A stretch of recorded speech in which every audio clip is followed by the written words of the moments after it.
आज से फिर आदमी कम है, औरत ज्यादा है। औरत ये आदमी की तरफ अभी सीट काफी खाली है, बाकी लेडीज की तरफ तो लगभग भरे हुए हैं। जो भी है, जो भी चुना है वो लोग यहाँ पर आए हैं, तो उनका बहुत बहुत धन्यवाद हूँ। और मेरे पास भी कुछ दवाई है कि पिछले संडे भी मैंने दवाई दिया था। मेरी बेटी पूरी 6 दिन लगातार बुखार हुआ था। दूसरी बार जब डॉक्टर के पास गए थे हम, तब डॉक्टर ने कहा सारा दवाई उनके पास जो है आजकल की जो डेंगू की दवाई है वो सब दे दिया है, एंटीबायोटिक का कोर्स खत्म हो गया है। मैंने कहा बुखार ही नहीं उतरा, तो उन्होंने ऐसे सिर पे रखा, अरे अब मैं क्या दूं, ऐसे बोला। तो फिर भी उसने कहा कि वही कंटिन्यू करो। तो फिर हमने बोतल चढ़ाने के लिए बोला था, पानी चढ़ाने के लिए। हाँ, पानी हमने चढ़ाया थी। तो प्रभु ने छुआ, डॉक्टर के हाथ से नहीं, प्रभु के हाथ से चमका हुआ। अब बिल्कुल ठीक है। अब कल तो वैसे खेलने भी लगा, परसों तक तो टीवी भी नहीं देखना चाहता था, तो कल तो टीवी भी देख लिया और खेल भी गया है। तो उम्मीद है हम कल से स्कूल जाने लगेगी। प्रभु के बहुत बहुत धन्यवाद हो। और एक और गवाही है कि एक बहन है जो लुधियाना में है, ये हमारा बहन पूनम है, वो भी गांव में काफी दिन से चले गई, वो बपतिस्मा लेके चले गए। उसकी बड़ी बहन है, उसकी छोटी बहन ने उसको बोला होगा कि बात करो इस दीदी से, वो प्रार्थना कर लेगी। वो हमेशा 7-8 साल से बीमार पड़ी रहती है, कभी हर एक 2-3 महीने में हॉस्पिटल में भर्ती होती है, कभी बुखार है, कभी पेट में दर्द है। तो उसका नंबर, मेरे नंबर उसको दिया और उसने उसकी नंबर भी मुझे दिया है। तो वो हर रात को फोन करती है 10 साढ़े 10 बजे के करीब। तो महीना से हम उसके लिए प्रार्थना कर चुके हैं। आजकल जूम मीटिंग में भी ज्वाइन करते हैं बुधवार को। आजकल उसकी मोबाइल खराब है इसलिए ज्वाइन नहीं कर पाई।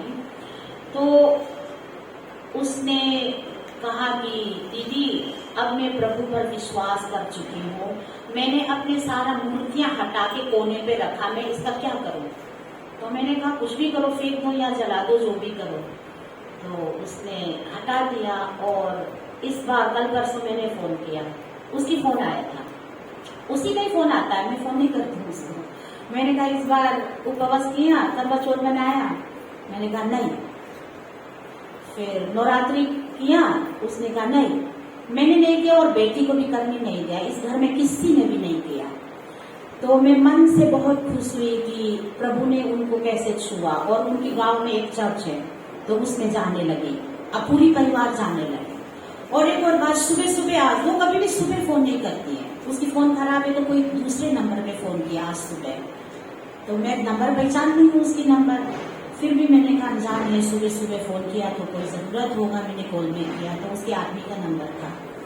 तो उसकी आदमी का फोन था कि मैंने फोन किया कि दीदी मुझे दस्त लगी है, 4-5 दिन से दवाई दिया नहीं फायदा हुआ, अब मेरे लिए प्रार्थना करो। मुझे बहुत खुश हुआ। पहले तो उसकी पत्नी थी, अब उसके आदमी को भी विश्वास करने लगा, तो उसके लिए प्रार्थना किया। और उसने कहा हमारे घर में जरूर आना। तो मैंने कहा मौका मिलेगा जब आएंगे, लुधियाना में है वो। तो संगति में भी जाने लगा उसके आदमी भी 2-3 बार। तो उसके लिए मैं बहुत बहुत धन्यवाद करती हूँ। मतलब एक के द्वारा फिर एक करके ना ऐसे विश्वास अलग अलग जगह पे भरते जाता है। इसी तरह प्रभु सबको छुए, एक जने के द्वारा पड़ोसी को, रिश्तेदार को, इसी तरह प्रभु छूते रहेगा। इसलिए मैं मन में बहुत खुश थी। वो एक गवाही थी कि मैंने दूर दूर से रोज की जो प्रार्थना किया, प्रभु ने काम किया है। तो उसकी पत्नी ने कहा कि यहाँ पर कोई बपतिस्मा के प्रोग्राम होता ना, मुझे अब बहुत मन लगा मैं बपतिस्मा ले लूं। तो वहाँ पर उस चर्च में जहाँ वो लोग जाते हैं वहाँ पर प्रोग्राम बनेगा, तो वो भी बपतिस्मा लेने के लिए भी निर्णय उसने ले लिया है। तो वो एक गवाही थी। आज की सुबह हम वचन पढ़ेंगे मार्कुस 5 का, काफी लंबा वचन है तो 20-20 में मैं निकालूंगी। मार्कुस 5 का 21 से पढ़ूंगी, पढ़ना चाहती हूँ 43 तक। बहुत लंबा है तो 20 में मैं थोड़ा काट लूंगी। जिनके पास बाइबल है तो निकाल सकते हैं, और जिनको निकालना मुश्किल है तो ध्यान से आप सुन सकते हो। मार्कुस 5:21 से मैं पढ़ना शुरू करूंगी। जब यीशु फिर नाव से पार गया तो एक बड़ी भीड़ उसके पास इकट्ठी हो गई। वे झील के किनारे ही था कि याईर नामक आराधनालय के सरदारों में से एक आया और उससे देखकर उसके पांवों पर गिरा और ये कहकर उससे बहुत विनती की, मेरी छोटी बेटी मरने पर है, तू आकर उस पर हाथ रख कि वे चंगी होकर जीवित रहे। तब वे उसके साथ चला और बड़ी भीड़ उसके पीछे हो ली, यहाँ तक कि लोग उस पर गिरे पड़ते थे। एक स्त्री थी जिसको 12 वर्ष से लहू बहने का रोग था। उसने बहुत वेगों से बड़ा दुख उठाया और अपना सब माल व्यय करने पर भी उससे कुछ लाभ ना हुआ था, परंतु और भी रोगी हो गई थी। वह यीशु की चर्चा सुनकर भीड़ में उसके पीछे से आई और उसके वस्त्र को छू लिया, क्योंकि वह कहती थी, यदि मैं उसके वस्त्र ही को छू लूंगी तो चंगी हो जाऊंगी। इतना अच्छे शब्द है, यदि मैं उसके वस्त्र ही को छू लूंगी तो चंगी हो जाऊंगी। और तुरंत उसका लहू बहना बंद हो गया और उसने अपनी देह में जान लिया कि मैं उस बीमारी से अच्छा हो गई हूँ। यीशु ने तुरंत अपने में जान लिया कि मुझ में से सामर्थ निकला है और भीड़ में पीछे फिर कर पूछा, मेरे वस्त्र किसने छुआ? उसके चेलों ने उससे कहा, तू देखता है कि भीड़ तुझ पर गिरी पड़ती है और तू कहता है कि किसने मुझे छुआ? तब उसने उससे देखने के लिए जिसने ये काम किया था चारों ओर दृष्टि की। तब वह स्त्री ये जानकर कि मेरी कैसी भलाई हुई है, धरती और कांपती हुई आई और उसके पांवों पर गिरकर उससे सब हाल सच कह दिया। उसने यानी यीशु ने उससे कहा, पुत्री, तेरे विश्वास ने तुझे चंगा किया है, कुशल से जा और अपनी इस बीमारी से बची रहा। वो ये कहे ही रहा था कि आराधनालय के सरदार के घर से लोगों ने आकर कहा, तेरी बेटी तो मर गई, अब गुरु को क्यों दुख देता है?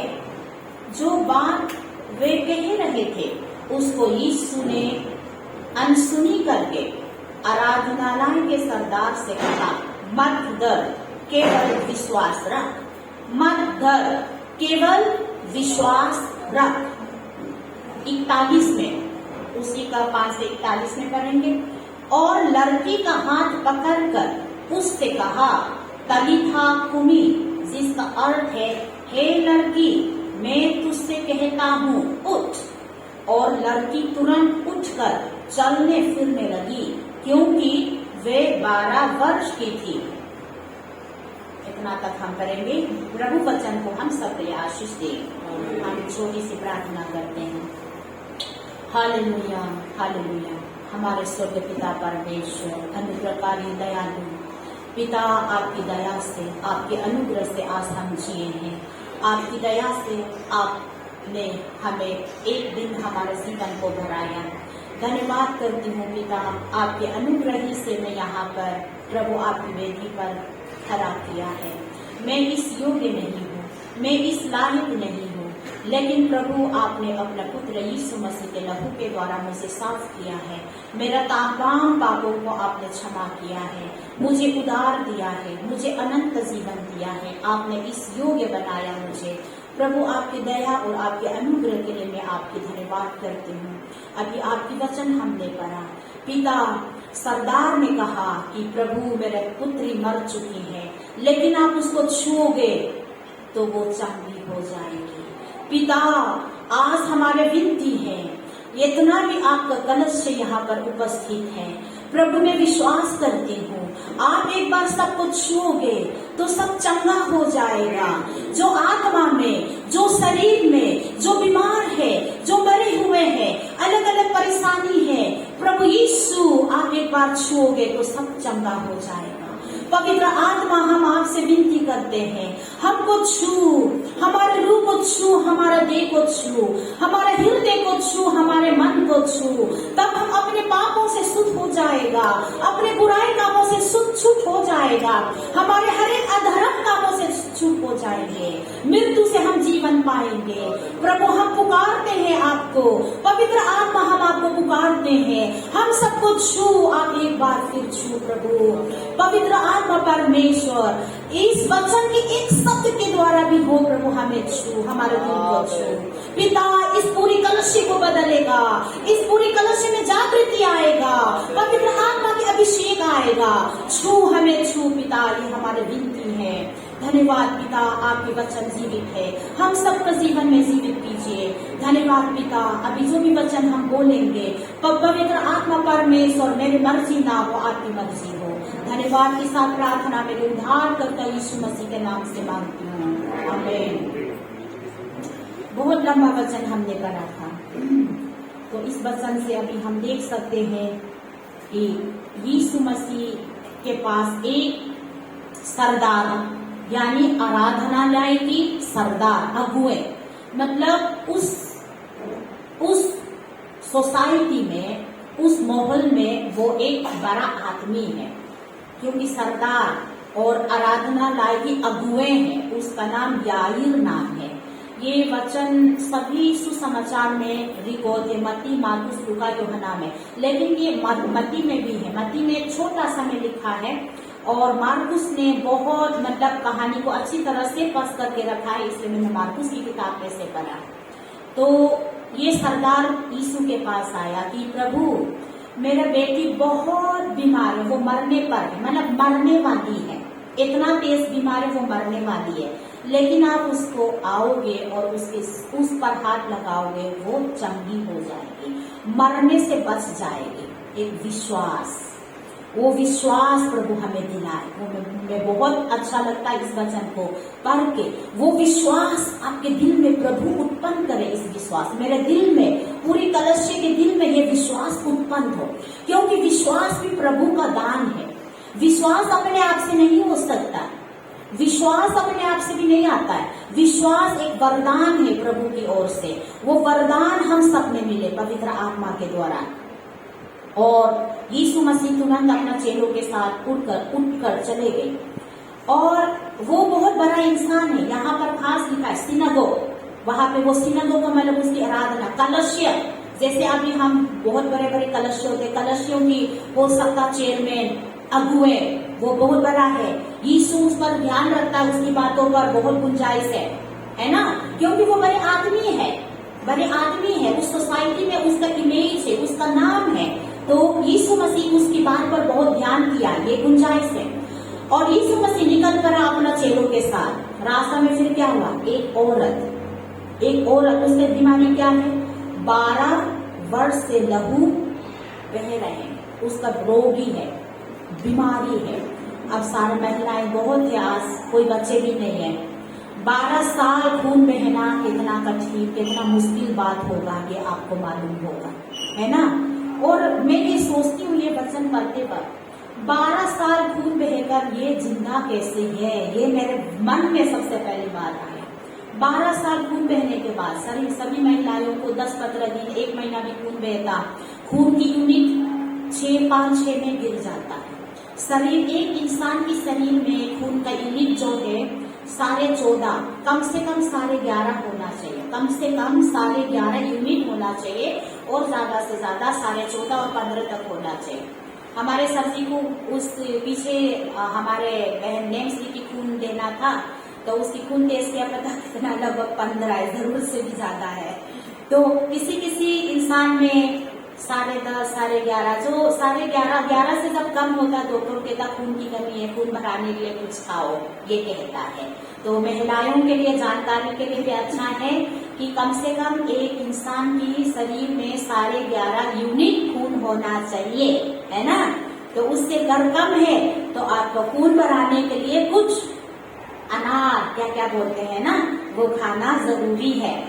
तो ये औरत 12 साल खून बह चुकी है, तो पता नहीं कितना यूनिट खून होगा, मैं ये सोचने लगी। और ये जिंदा कैसे है अभी तक, है ना।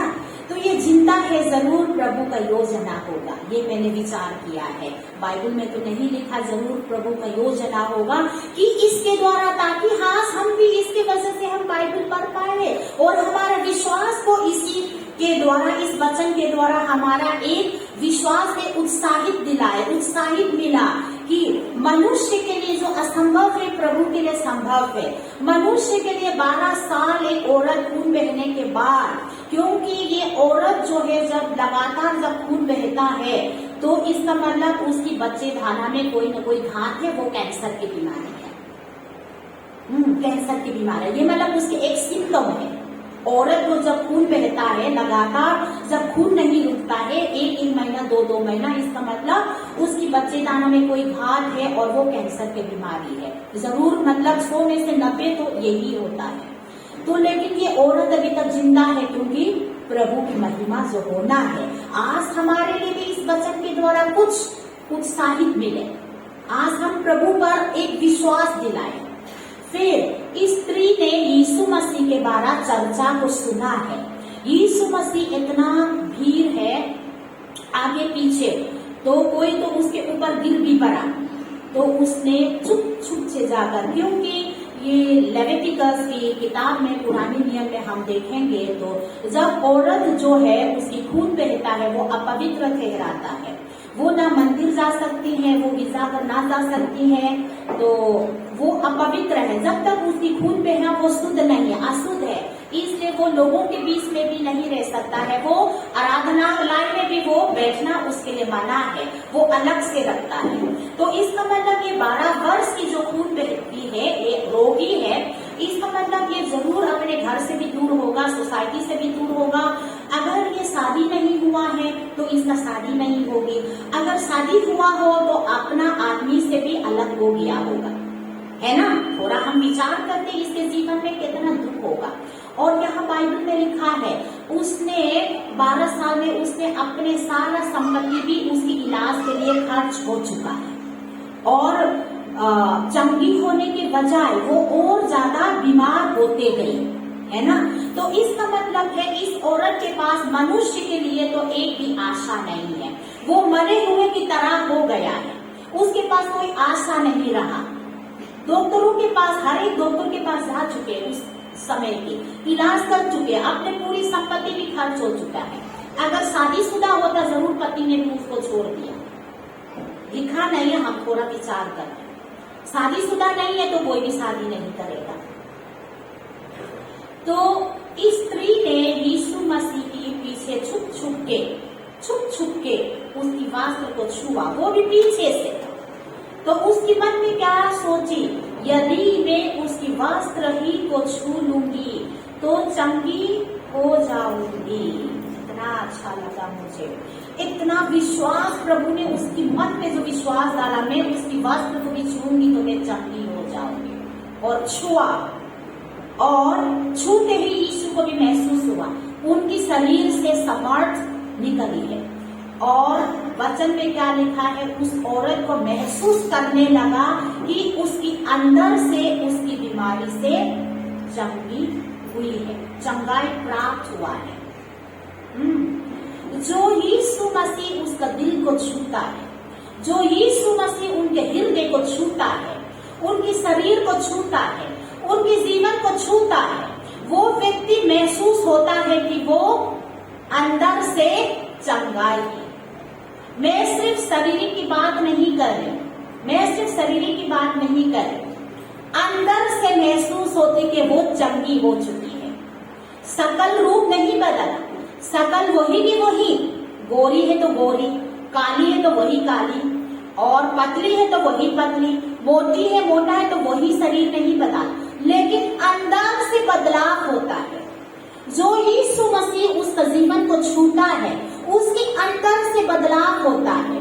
बदलाव बाहर से नहीं, सकल सूरत से नहीं, बदलाव पहले अंदर से होता है। जब अंदर बदलाव होता है तो उस बदलाव को बाहर निकलता है। कोई किसी की पेट में गड़बड़ी होता है या गैस की प्रॉब्लम होता है ना, आप उनकी शकल से पता चल जाता है, शकल से कि उसकी शकल में दाग धब्बे भी होता है, जो अंदर से पेट से साफ नहीं है ना, पेट साफ नहीं है तो शकल ग्लो नहीं है। ग्लो को हिंदी में क्या बोलेंगे? चमक, चमक नहीं है। चाहे वो काली और गोरी की बात नहीं, चमक नहीं है, क्योंकि अंदर से साफ नहीं है। लेकिन जब अंदर साफ है, वो चाहे काली हो, उसकी फेस पे ग्लो यानी चमक, एक चमक दिखता है, दाग धब्बे नहीं होता है। तो यहाँ जब यीशु मसीह को छुआ और उसके अंदर से वो औरत महसूस करने लगी कि अंदर से वो चमकी हो गई। यीशु मसीह ने यूहन्ना 3 में जब यीशु मसीह और निकोदेमस जब बात करने लगा कि यीशु ने निकोदेमस से तू नया जन्म लेना है। निकोदेमस का दिमाग समझ में नहीं आता, एक बड़ा इंसान बड़े होने के बाद वो अपने मां के गर्भ में जाकर दोबारा जन्म देगा। फिर यीशु ने उसके समझाया, हवा इधर से जाती है और इधर जाती है, नहीं पता, लेकिन हमें महसूस होता कि हवा चल रही है। कहाँ से आती है कहाँ जा रही है हमें दिखाई नहीं देता, अंदर से हम हवा चल रहे महसूस होता। बिल्कुल नया जन्म इसी तरह होता है। जिसने यीशु मसीह को ग्रहण किया अपना उद्धारकर्ता के रूप में कि हाँ यीशु मसीह मेरे पापों के लिए मरा और मेरे लिए तीसरा दिन जी उठा, जिसने यीशु मसीह को ग्रहण किया अपने दिल में बुलाया, उसको अपने अंदर से महसूस होता है कि हाँ मेरे अंदर में कुछ बदलाव है। अभी हमने गवाही सुना है गाना के द्वारा, है ना बहन से, जब बदलाव होता है उसके शकल वैसे की वैसे ही है, नहीं बदला, लेकिन अंदर से बदलाव हुआ। तो इस कलश में पहली बार औरत के द्वारा एक स्पेशल नंबर हुई होगी मेरे ख्याल से, है ना। तो ऐसे क्यों? प्रभु अंदर से बदलाव किया तो उसकी बदलाव बाहर के रूप में आ गया है। तो यहाँ पर क्या है कि बदलाव बाहर से नहीं, बदलाव सिर्फ ये ताली बजाकर लोगों को दिखाने के लिए, हाँ स्तुति हाथ उठाना, सिर्फ ये नहीं है। बदलाव अंदर से होती है। जो पहले गुस्से वाली है ना, उसकी गुस्से ठंडा हो जाता है। पहले गर्म वाला है ना, उसको ठंडे दिमाग हो जाता है। करते हो कि नहीं करते हो विश्वास? अगर यहाँ बोलते मैं विश्वास करता हूँ यीशु मसीह में, यीशु ने मुझे उद्धार किया, लेकिन अंदर की बदलाव में है, गुस्सा वही की गुस्सा, लड़ाई वही की लड़ाई, और जब मौका मिलेगा वही पीते, मौका मिलेगा वही पीते हैं, लड़ाई की मौका होगा फिर लड़ाई झगड़ा में, गाली की मौका मिले वही गाली गन करो। तब इसका मतलब अंदर से भी बदलाव जरूरी है। अंदर से बदलाव होगा तब बाहर से भी बदलाव आएगा। सिर्फ बाहर से बदलाव करने की कोशिश करोगे तो कामयाब नहीं होगा, फॉर्मूला गलत है। अंदर से बदलाव है, महसूस होता है, यहाँ पर उसको शरीर में महसूस होता, अंदर से उसकी बीमार चंगा हो चुकी है। फिर यीशु ने क्या बोला? पुत्री तेरे विश्वास ने तुझे चंगा किया है, कुशल से जाओ। अब हम यहाँ पर इस पूरी लंबी कहानी से हम कुछ पॉइंट हम निकालेंगे कि जो हमारे लिए, जो जानने के लिए बहुत जरूरी थे। यीशु जीवन का पुनरुद्धारक है, मतलब रेस्टोर, जीवन को लौटाने वाला है।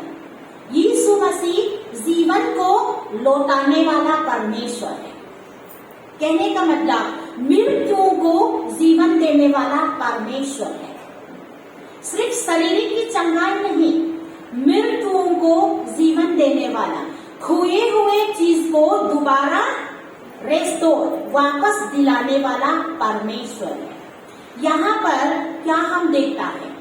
उस औरत ने, उस स्त्री ने अपने हर चीज खो चुके हैं, अब अपना जीवन खो चुके हैं, जीने का मकसद खो चुके हैं, जीने का जो आशा है वो खो चुके हैं, क्योंकि 12 वर्ष से उसकी लहू बहाया, उसकी पूरी संपत्ति खर्च हो गया है, उसका जीने का मकसद वो खो चुके हैं।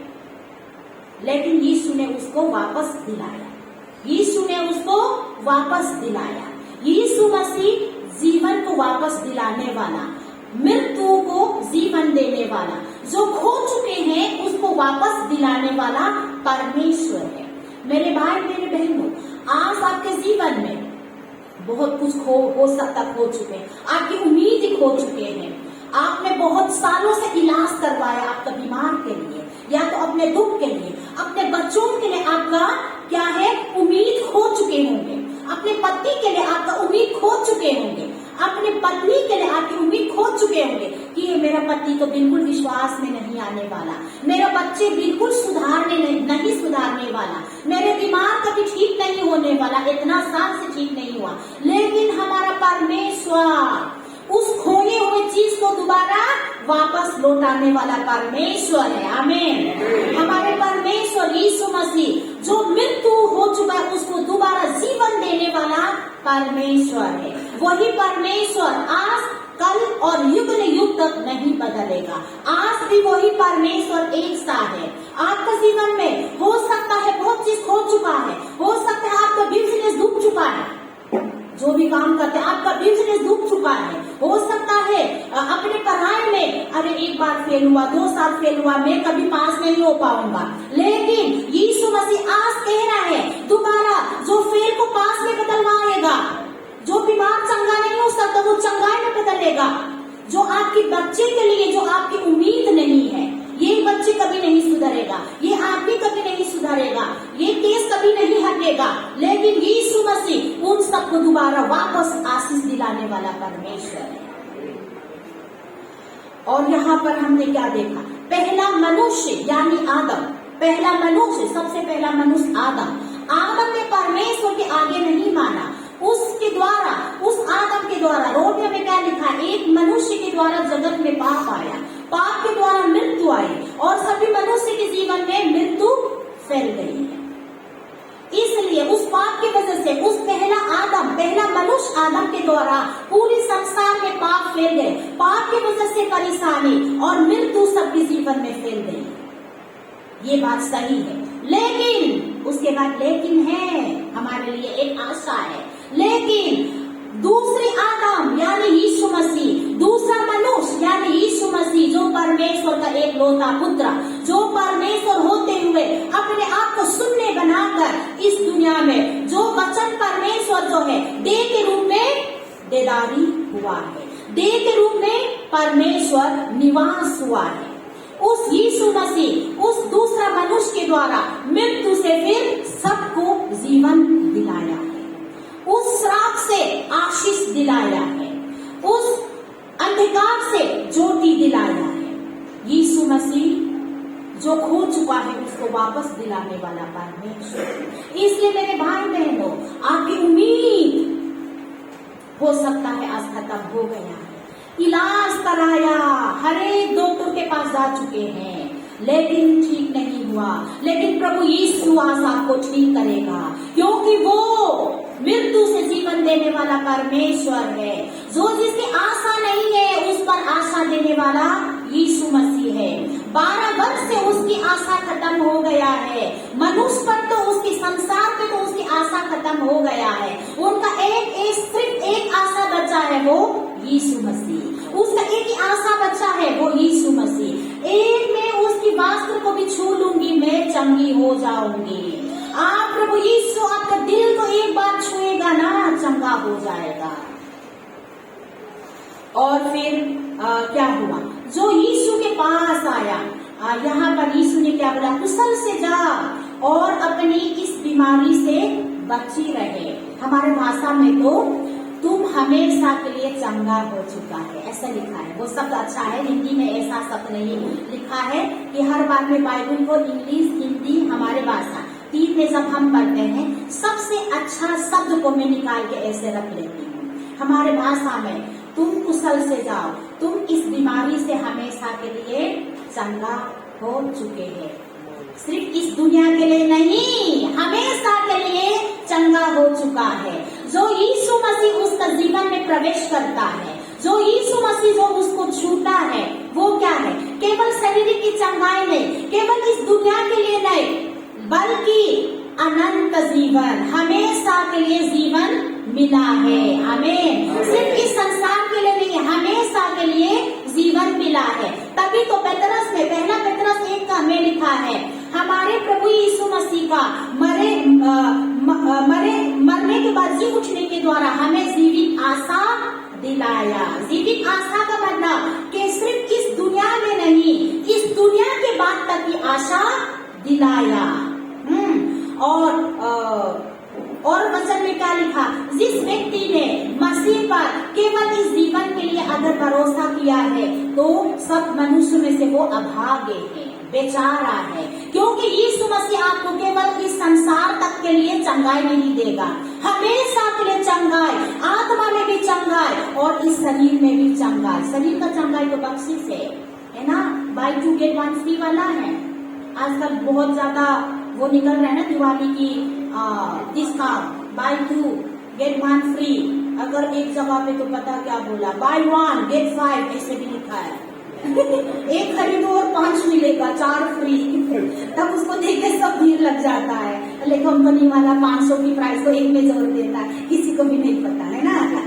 500 प्राइस को 1 में जोड़ देता है और लिखा है बाय 1 get 5, तब बेवकूफ हो जाता है पब्लिक, उसमें लाइन लगे जाता है। अच्छा, वो सब्जी हम ज्यादा खरीदते, 100 का सब्जी खरीदते तो मिर्च और धनिया तो देता ही देता सब्जी वाला, है ना। तो हमें अनंत जीवन प्रभु ने दिया, बख्शीश वो क्या वाला, दूसरा वो मिर्ची धनिया, ये सब हमारा शरीर को भी यीशु मसीह चंगाई करता है, क्योंकि यशायाह 53 में लिखा है, उसने निश्चय हमारे बीमारों को उठा लिया है, उसकी मार खाने से हम चंगे हो चुके हैं। तो यहाँ पर मेन बात क्या है? कुशल से जाओ मेरी बेटी, तेरे विश्वास से तू वे चंगा कर चुका और हमेशा के लिए तुम ठीक हो चुके हो, हमेशा के लिए। जो यीशु मसीह उसको छूटा है, वो केवल 2-3 दिन के लिए नहीं, केवल 70-80 साल के लिए नहीं, हमेशा के लिए अनंत जीवन देता है। वो ही हमारा जीवित आशा है। और यीशु के पास मृत्यु पर अधिकार है। यीशु के पास मृत्यु पर अधिकार है। इस दुनिया में आजकल बहुत ज्यादा टेक्नोलॉजी भर चुके हैं, डॉक्टरों के पास इतना मतलब ज्ञान आ चुका है कि क्या क्या बीमारी। पिछली बार एक बीमारी है ना, हमारे कोई भाई था, हमारे पादरी ने भी बार बार प्रार्थना की निवेदन में भी वो रखा है, उसका पत्नी पिछले साल की कोरोना में खत्म हुआ था। तो उसकी आदमी जो है इतना उसकी मन दुखी हो गया है कि वो कुछ अपने दुख को भुलाने के लिए उसने कुछ पीना शुरू किया। तो क्या हुआ, एक बाथरूम में वो गिर गई। गिरने से उसकी सर पर कैसे चोट लगी होगी वो हमें नहीं पता। तो डॉक्टरों ने उसको क्या किया, उसका खोपड़ी है ना, उसका दिमाग पर असर पड़ गया, उसकी खोपड़ी है ना निकाल कर पेट में बचा के रखा काफी महीना।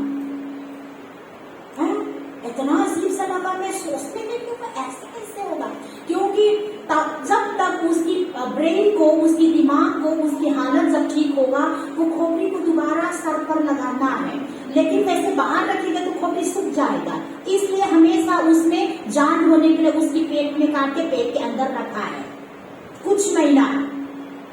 सोचो हमारे डॉक्टर के पास कितना मतलब दिमाग आ गया और कितना मशीन बना लिया है, ऐसे ऐसे इलाज भी होता है। अब मैं हैरान हो गया कि प्रभु इतना महान है, प्रभु ने उन डॉक्टरों को ऐसे कैसे बुद्धि दिया है। और सच में कुछ महीने के बाद पूरी कलश से उसके लिए प्रार्थना करते गया, सच में वो खोपड़ी निकाल कर सर पे रख दिया और अब वो आदमी जिंदा है और उसने अपना याददाश्त भी भूला नहीं, याददाश्त भी एक भी नहीं खोया। अभी दिल्ली में है, मैंने नहीं देखा, लेकिन सब पादरी लोग गया है उसको देखने, कुछ भी नहीं भूला। अभी थोड़ा कमजोरी है, वो क्या है, फिजियोथेरेपी लेना है उसको, थोड़ा हाथ पैर को दोबारा स्मूथ ताकत आने के लिए, यहाँ तक मैंने सुना है। तो देखो इतना डॉक्टरों को बुद्धि होने के बाद भी कोई किसी के पास मृत्यु पर क्या है, अधिकार नहीं है। अगर मृत्यु पर अधिकार होता तो बड़े बड़े पैसा वाला, करोड़पति, मंत्री लोग जिसके पास करोड़ों रुपए हैं, वो दोबारा नहीं मरता। लेकिन इतना भी डॉक्टर के पास आजकल तो क्या है, बच्चे भी, जिसके पास बच्चे नहीं है वो भी क्या करता है, बाप से माँ से उनकी कुछ निकाल कर टेस्ट ट्यूब बेबी भी बना लेता है।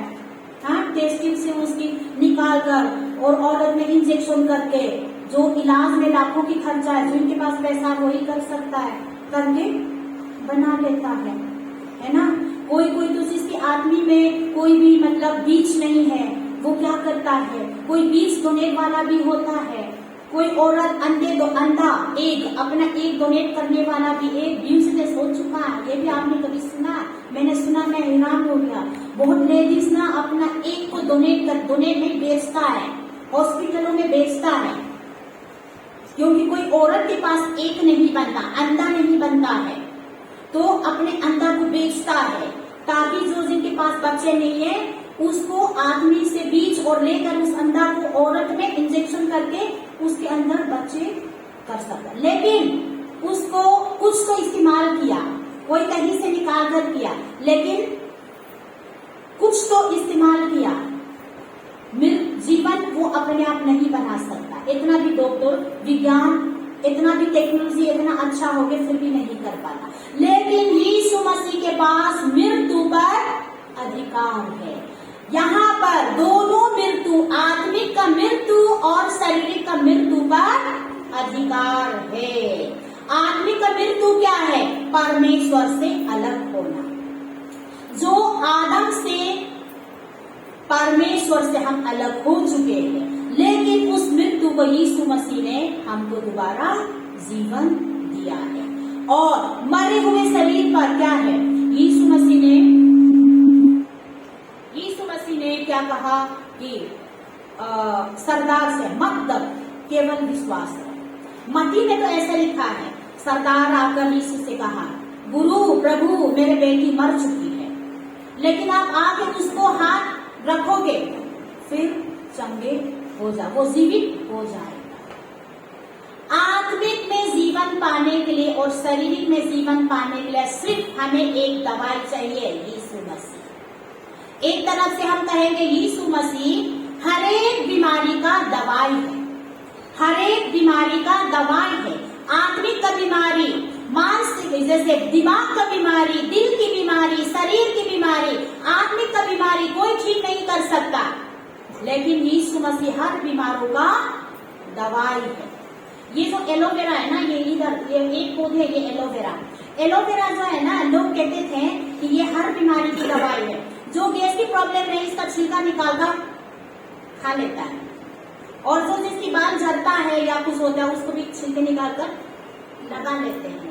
अरे फेस वॉश के लिए भी बनाते हैं इसको, पेट के लिए ये होम्योपैथिक दवाई वाले बहुत ज्यादा एलोवेरा को इस्तेमाल करते हैं, हर चीज में एलोवेरा डालते हैं। और क्या है कि दवाई की शीशे की बाहर जब एलोवेरा का पिक्चर होता है ना, हम भी खुशी खुशी खरीद लेते हैं। शैम्पू भी हो, फेस वॉश भी हो, खरीद लेते हैं। तो हाँ, मैं सिर्फ उदाहरण ले रही हूँ। तो यीशु मसीह जो है हर बीमारी का दवाई है, चाहे आपकी कुछ भी बीमारी हो, शरीर की बीमारी हो, बुराई की बीमारी हो।